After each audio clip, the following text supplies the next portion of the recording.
একদিনে বিদ্যুৎ খরচ হয়, অর্থাৎ আপনার যে ইজি বাইকটি আছে সেই ক্ষেত্রে একদিনে কত টাকা খরচ হয় সেটা একটা হিসাব করব।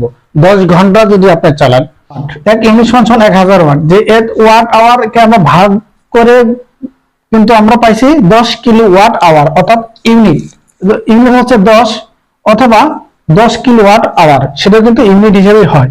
তো ইউনিট কিন্তু আমরা বের করছি। তাহলে ইজি বাইকের যে খরচটি আছে 10 ইন্টু আমরা ধরছিলাম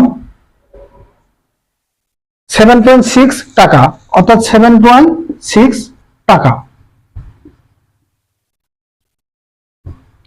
একদিনের যে খরচ হয় তার 10 দিয়ে যদি গুণ করি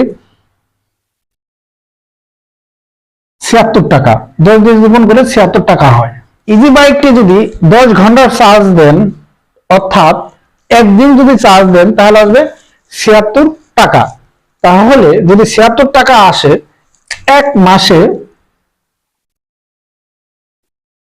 বিদ্যুৎ খরচ হয়, এক মাস সমান সমান জানি আমরা 31 দিন 30 দিন,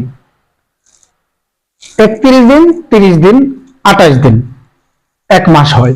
তাহলে সেই ক্ষেত্রে আমরা 30 দিন ধরে হিসাব করব। 30 ইন্টু 76 টাকা, 2280 টাকা। এক মাসে বিদ্যুৎ খরচ যায় ইজি বাইকের 2280 টাকা।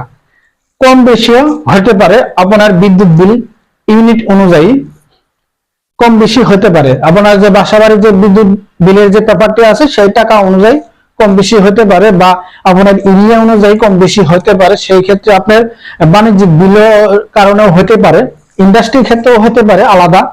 আর সবচেয়ে বড় কথা হচ্ছে এর চেয়ে কম বেশি হতে পারে, আপনারা হিসাব করে দেখবেন।